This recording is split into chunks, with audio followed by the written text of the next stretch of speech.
நான் பழிக்கப்படும் பொழுது, praise the Lord, அவனை விட்டுவிடு, அவன் பழிக்கட்டும். ஒருவேளை ஆண்டவர் அவனை தூண்டி இருக்கலாம்.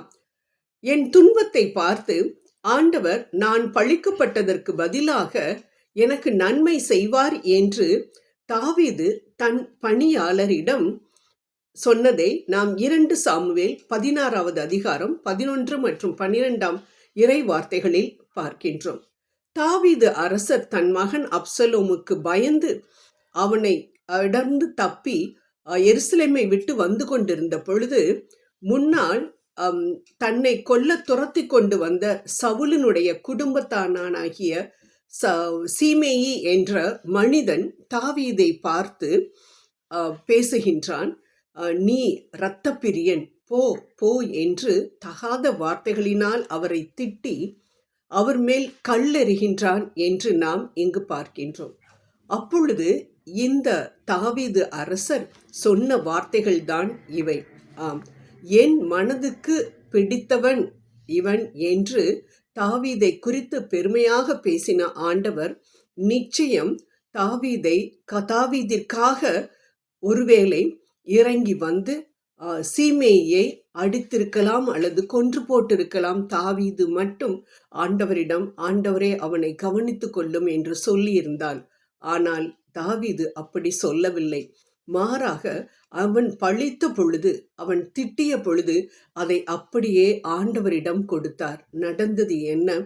அதே சீமேயி தாவீதின் கால்களில் வந்து விழுந்து மன்னிப்பை கோரி மன்றாடியதை நாம் 2 ராஜாக்கள் 19வது அதிகாரம் 18வது இறை வார்த்தையில் வாசிக்கின்றோம். ஆம் அன்பானவர்களே, நாம் பேசி இருந்தோம் என்றால் நிச்சயம் அதற்குரிய பதிலை நாம் இப்பொழுது டெம்பரரியாக பெற்றுக்கொள்ளலாம்.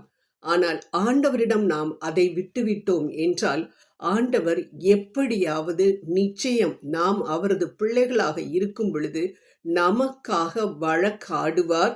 வழக்காடுவது மட்டும் இல்லாதபடிக்கு அவர்களே நமது காலில் வந்து விழுந்து மன்னிப்பு கேட்கக்கூடிய அளவிற்கு அங்கு காரியங்களை நமக்காக செய்வார் என்பதில் அச்சம் இல்லை, சந்தேகம் இல்லை. இதற்கு சிறந்த எடுத்துக்காட்டு தாவீதின் வாழ்க்கையில் நடந்த இந்த ஒரு சம்பவம். ஆம் அன்பானவர்களை, நீங்களும் ஒருவேளை இந்த தாவீதை போல குற்றம் எதுவும் செய்யாமல் மற்றவர்களால் குற்றப்படுத்தப்பட்டு கொண்டிருக்கலாம், வீண் பழி சுமத்தப்படுத்தப்பட்டு கொண்டிருக்கலாம். அப்பொழுது நீங்கள் கலங்காதீர்கள்.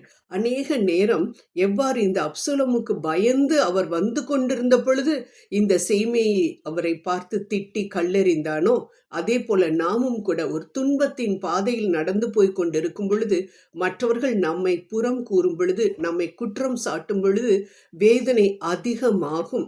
வேதனை நிச்சயம் அதிகமாகும். அந்த நேரத்தில் கலங்காமல் இந்த தாவீதை போல், ஆண்டவரே, இந்த காரியத்தை, இவர்கள் பேசிய அனைத்து வார்த்தைகளையும் உமது பாதத்தின் அடியில் நான் வைக்கின்றேன். ஏனென்றால் எனது பொறுமையை சோதிக்க கூட அவர்கள் இவ்வாறு பேசலாம். பேசுவது அவர்கள் அல்ல, அவர்களது உடம்பில் புகுந்திருக்கக்கூடிய இந்த தீய ஆவிதான் என்னை வேதனைப்படுத்துகின்றது. அந்த தீய ஆவியோடு நான் சண்டை போட முடியாது. நீர்தான் எனக்காக வழக்காட வேண்டும் என்று சொல்லி அந்த தீய ஆவியை மிதித்த ஆண்டவருடைய இயேசுவினுடைய கரத்தில் நாம் அவர்களை கொடுப்போம். அவர்கள் நிச்சயம் ஆண்டவரால் விசாரிக்கப்படுவார்கள். நம்ம பேசணும்னா ஒருவேளை நம்ம டெம்பரரியா நம்ம ஜெயிக்கலாம். ஆனால் ஆண்டவர் பேசினால் அது நிரந்தரமான ஒரு சமாதானத்தை கொண்டு வரக்கூடிய காரியமாக தான் இருக்கும் என்பதில் சந்தேகமில்லை. அன்பானவர்களே, நாம் கூட இந்த சீமை கத்தின பொழுது அபிசாய் என்ற அந்த படை வீரன் தாவீதிடம் கேட்டானே, எனக்கு மட்டும் பெர்மிஷன் கொடுங்க, நான் அவனை வெட்டி கொண்டு வந்துடுறேன் அப்படின்னு. அதே மாதிரி நமக்கும் கூட நிறைய நேரத்தில் திரும்பி பேச துடிக்கும், மனசு துடிக்கும். எப்படி இவ்வளவு, நான் எதுவுமே செய்யலை, என்னை போய் இவ்வளவு தூரத்துக்கு பேசிகிட்டு இருக்காங்களே, இவங்களுக்கு நிச்சயம் நான் என்னுடைய நியாயத்தினாலும் நான் எடுத்து சொல்லித்தானே ஆக வேண்டும் என்று நான் பேச துடிக்கும், மனம் வார்த்தைகளை கோர்த்து கொண்டிருக்கும். ஆனால் அந்த நேரத்தில் எதுவும் இந்த தாவீதை போல பேசாமல் அனைத்தையும் ஆண்டவருடைய கரங்களில் ஒப்பு கொடுத்தோம் என்றால், எப்படி இந்த தாவீதை ஆண்டவர் உயர்த்தினாரோ, பின்பாக அதே அரசாங்கத்தை அவரது கரங்களில் கொடுத்தாரோ அதே போல நமக்கும் நன்மைகள் பல செய்வார். ஆசீர்வாதத்தை தடுக்க நாம் யார்? தூசியிலும் தூசி. அதனால் நாம் ஆண்டவரிடம் கொடுத்து விடுவோம். அன்பானவர்களே, நன்றாக யோசித்து பார்ப்போம். நாம் திரும்ப பேசி தோற்க வேண்டுமா அல்லது பேசாமல் ஜெயிக்க வேண்டுமா? முடிவு நமது கரங்களில்தான் இருக்கின்றது. இதற்கு இயேசுதான் முன்மாதிரி. ஏசாயா 53:7 சொன்ன பிரகாரம் அவர் வாய் அடித்து நொறுக்கப்பட்ட பொழுதும் வாய் திறவாமல் நின்றாரே, ஜெயித்தாரே. அதே போல நாமும் மற்றவர்கள் நம்மை ஏளனமாக பேசினாலோ, நம்மை கேவலப்படுத்தினாலோ, நம்மை அவமானப்படுத்தினாலோ அதை குறித்து கலங்காமல் அவை எதுவும் என்னை பாதிக்காது, எந்த ஆயுதமும் என்னை பாதிக்க முடியாதபடிக்கு என்னை சுற்றிலும் நான் துதி என்ற கோட்டை கட்டி வைத்திருக்கிறேன். என்னை சுற்றிலும் ஆண்டவருடைய பாதுகாப்பு எனக்கு இருக்கின்றது. அதனால் நான் அப்படியே ஆண்டவரிடம் கொடுத்து விடுவேன்.